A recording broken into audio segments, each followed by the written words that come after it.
하나님은 아브라함과 임신할 수 없는 그 사라를 아직도 잊지 않고 계신다라고 하는 사실을 거듭 기억하게 하시는 순간이었으리라고 생각합니다.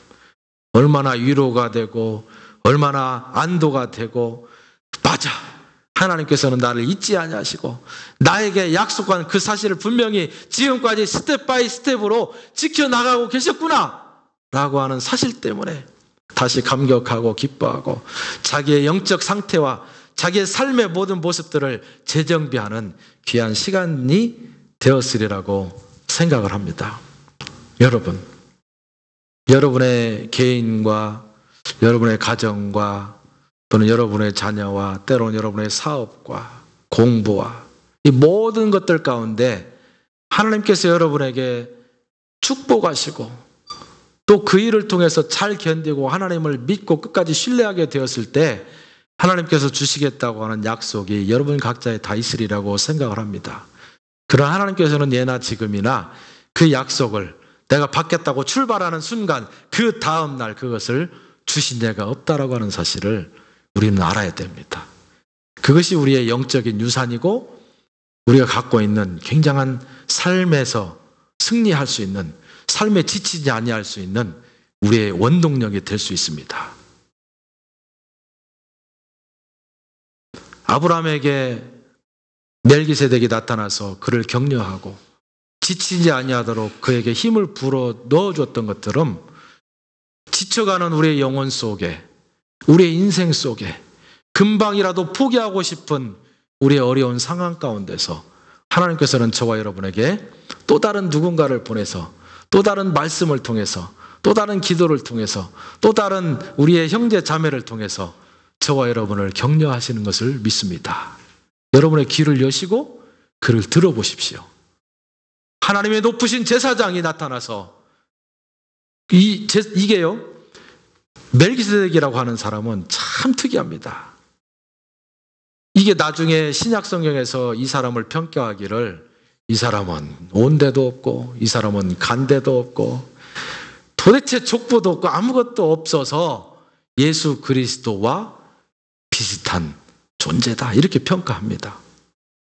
이 사실은 우리에게 또 다른 것들을 제공합니다. 하나님께서 지쳐가는 그 아브라함에게 누군가를 보내야 될 텐데 누군가를 보내서 그를 격려하고 싶은데 하나님께서는 어쩌면 다급한 심정으로 정말로 빨리 내려가서 아브라함에게 격려하고 싶은 심정이 생겼으리라고 저는 믿어집니다.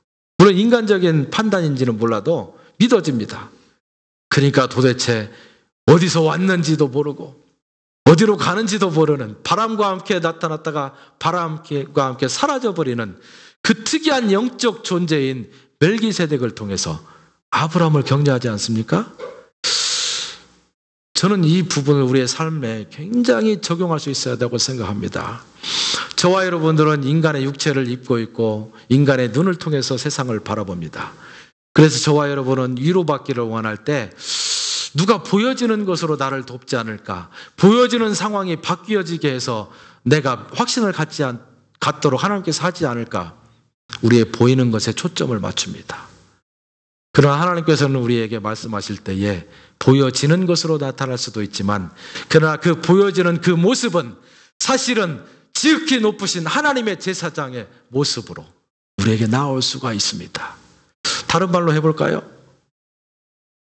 우리는 끊임없이 지쳐가지만 이 멜기세덱처럼 저와 여러분에게 나타나신 그 하나님의 제사장이 누구입니까? 예수 그리스도예요. 예수 그리스도는 인간적으로 족보가 없습니다. 성령에 의해서 잉태되었습니다. 하나님의 제사장이라고 하는 말이 예수님에게 붙은 이유가 무엇입니까?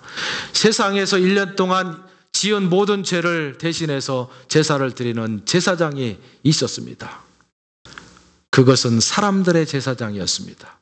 사람들의 죄를, 사람들의 잘못을 하나님 앞에 구하는 사람들을 위한 사람들의 제사장이었습니다.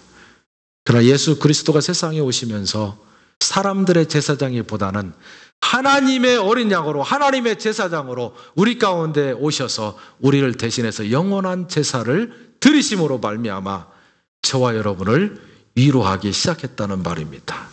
어쩌면 위로보다도 더 큰 구원의 서막을 우리 가운데 열어주시고 그 구원을 수납하는 자에게 영원한 하나님의 나라를 약속하는 그 놀라운 메시지를 우리에게 주셨다라고 하는 사실입니다. 여러분 영적으로 지쳐가십니까? 우리의 눈으로 보여지는 내 계획과 내 판단과 내 삶이 영 빗나가고 있습니까? 잘 안 될 것 같습니까?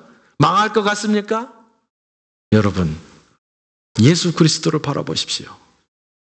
하나님께서 저와 여러분에게 지금도 격려하기를 원하시고 우리에게 위로하기를 원하시고 우리가 처음으로부터 하나님의 받았던 그 약속을 끝까지 부여잡고 넘어지지 아니하도록 우리에게 힘을 주시기를 원하시기 때문에 그분은 예수 그리스도를 우리 곁에 두신 것입니다.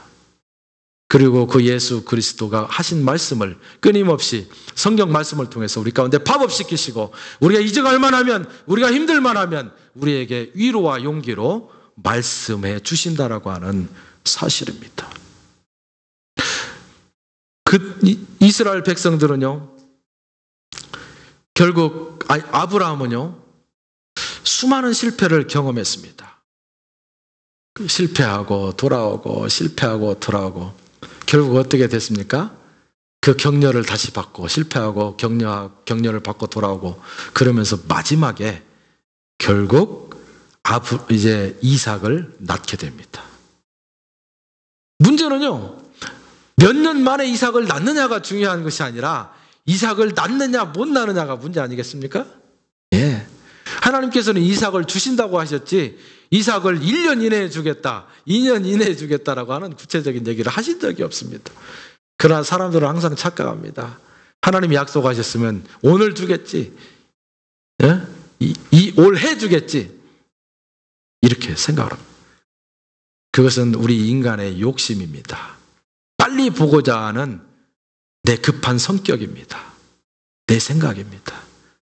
그래서 안 되면 불안해하고 안 되면 방황해하고 안 되면 내가 저주받았나 하고 생각하고 네 책임이다 내 책임이다 서로 책임을 나누고 이렇게 되는 것입니다.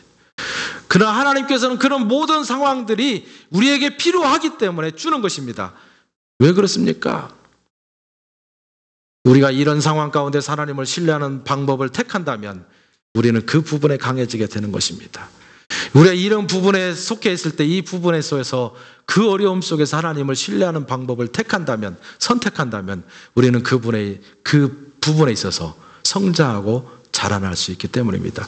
우리가 경험해 보지 아니하고 우리가 실패해 보지 않은 곳에서 우리가 자라날 수 있는 가능성은 지극히 드뭅니다.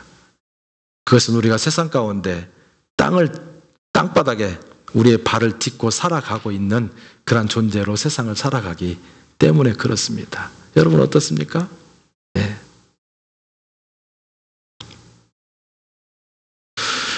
그런데 아브라함은 참 하나님의 축복을 받는 데 있어서 기고한 운명을 갖고 태어난 것 같습니다. 왜 그런 줄 아십니까?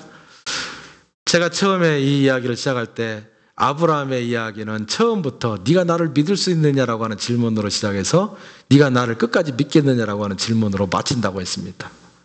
아브라함이 하나님의 약속을 따라 출발할 때는 과거의 모든 안락함과 포근함과 안식과 그 컴포트존 이 모든 것을 떠나라고 하는 요청으로부터 시작됩니다. 이제는 그 모든 시련을 겪은 다음에 이삭이라고 하는 정말로 축복의 존재를 얻게 되었습니다. 이제는 이쯤 하면 아브라함의 시련은 끝난 것 같습니다. 아브라함은 이제는 복만 누리면서 이제는 평안하게 살 것 같습니다. 아브라함의 스토리가 이제 막바지에 왔습니다. 그런데 아직도 하나님께서는 이제 마지막에 있어서는 아브라함에게 요청하는 것이 있습니다. 옛날에는 과거를 포기하라 이렇게 했는데 이제 마지막에 나타나셔 이제는 미래를 포기하라 이렇게 요청을 하십니다.